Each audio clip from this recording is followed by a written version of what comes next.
I'm in the 1959 movie and there are no ghosts here. I'm in the 1999 movie and there are ghosts here.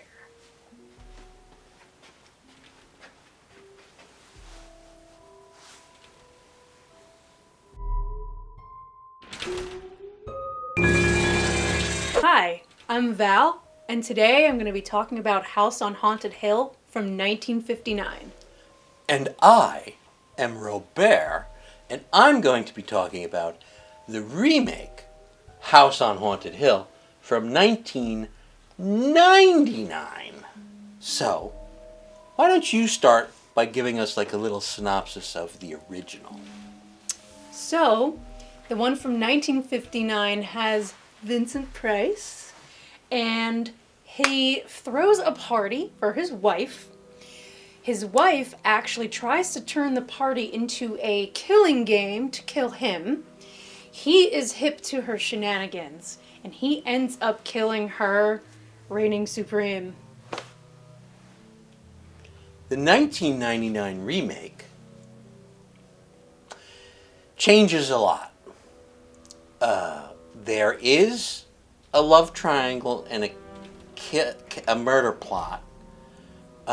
All of the characters in the new film, are very loosely based on the original. Only one character really retains his name and characterization, and that's Pritchett, played by Chris Kattan in this film.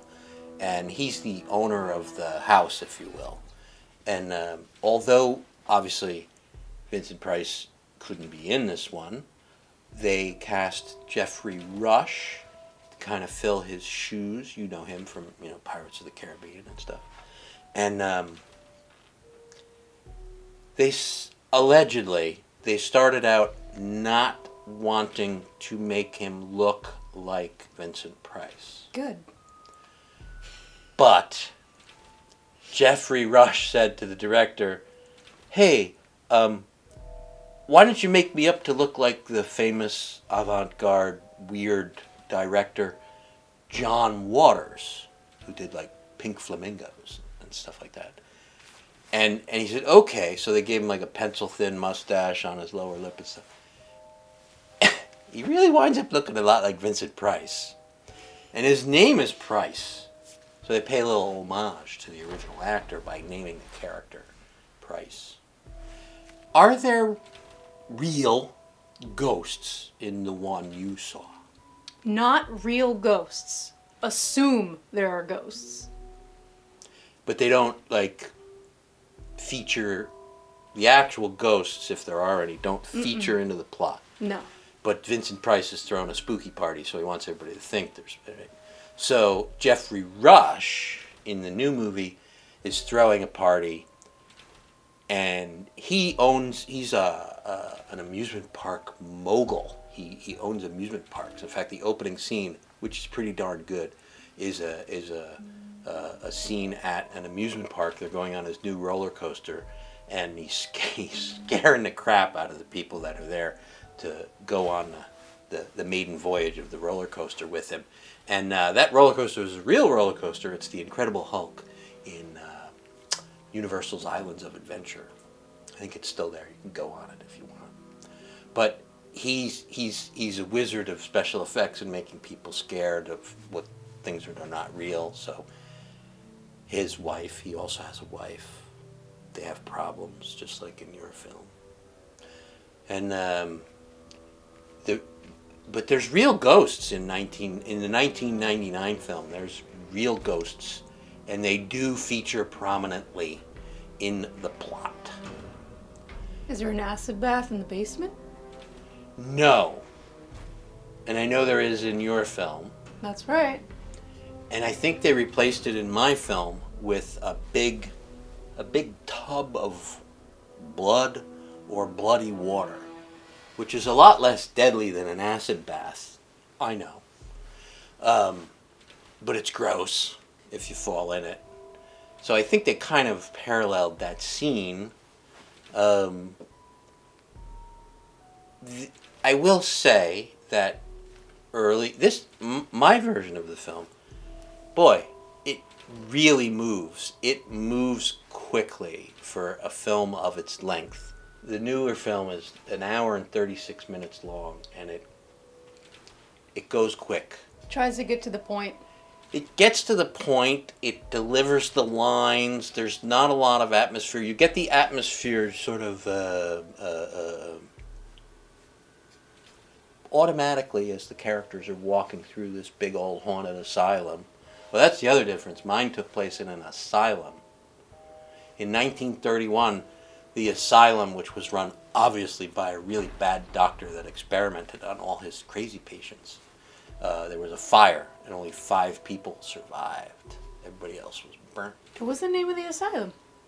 Well, that's a really good question. Maybe it was the asylum on Haunted Hill. I don't remember. You know what? It might have been Vannicutt's asylum, because Dr. Vannicutt, who was the guy that did all the horrible experimentation, it was his hospital. Speaking of Dr. Vannicutt, played by Jeffrey Combs, who's a big name in horror, From Beyond, the Reanimator series. He doesn't have a lot of lines. He has some lines, but not much. Most of his story is told in flashbacks, because it's 1931, and this movie takes place around 1999.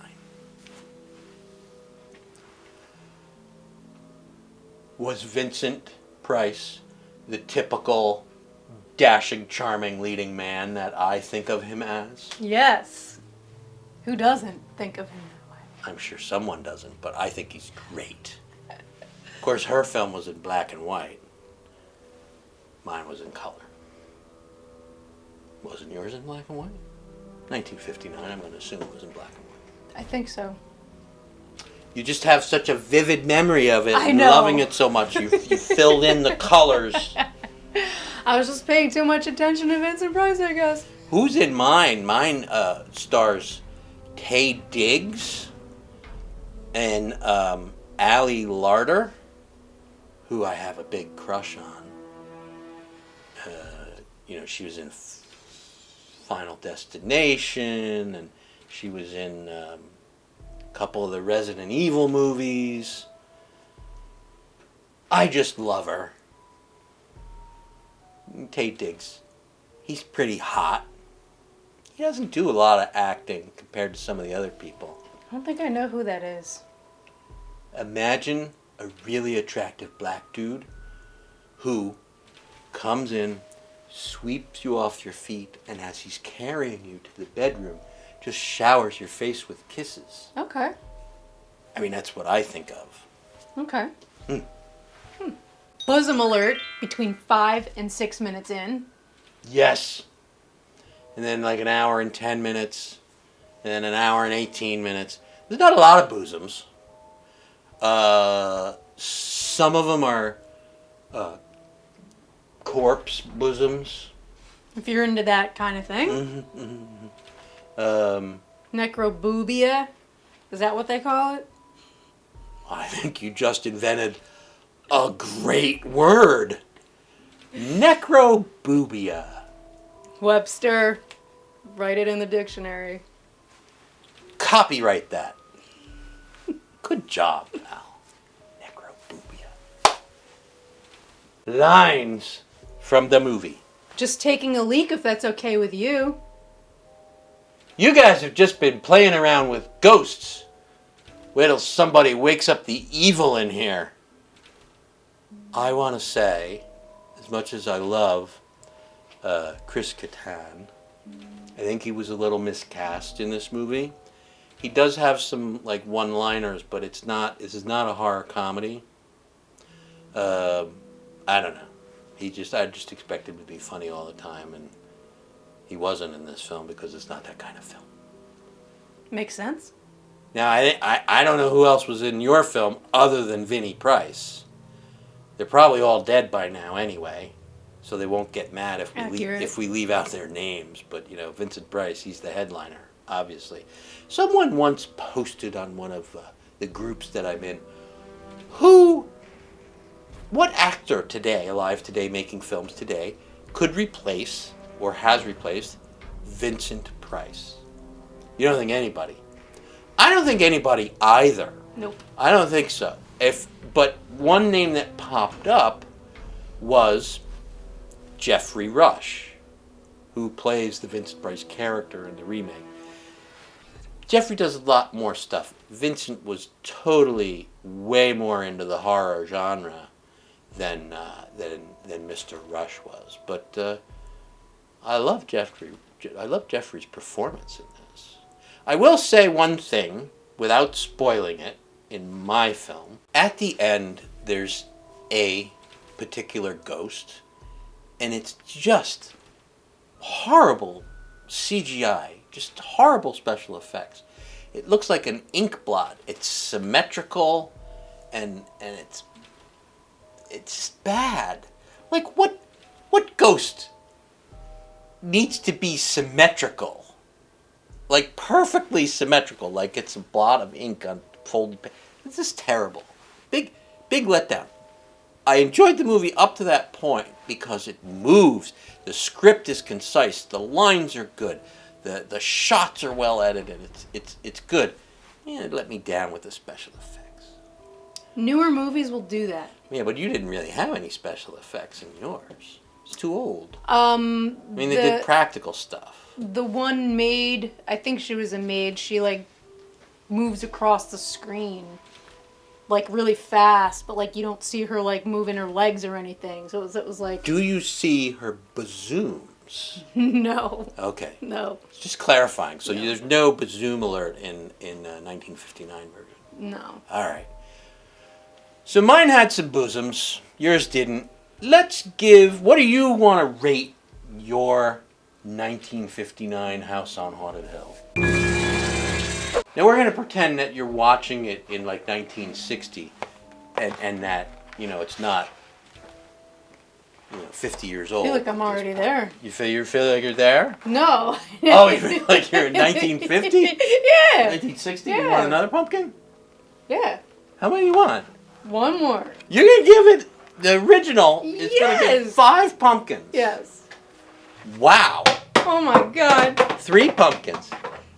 No, 5 pumpkins. Well, I'll tell you what, I'll keep these. I'll keep these 3 for the 1999 Okay. version. But I'm going to give it a half pumpkin. I'm going to give 1999 version. I give it a hand too. 3.5 pumpkins in a hand.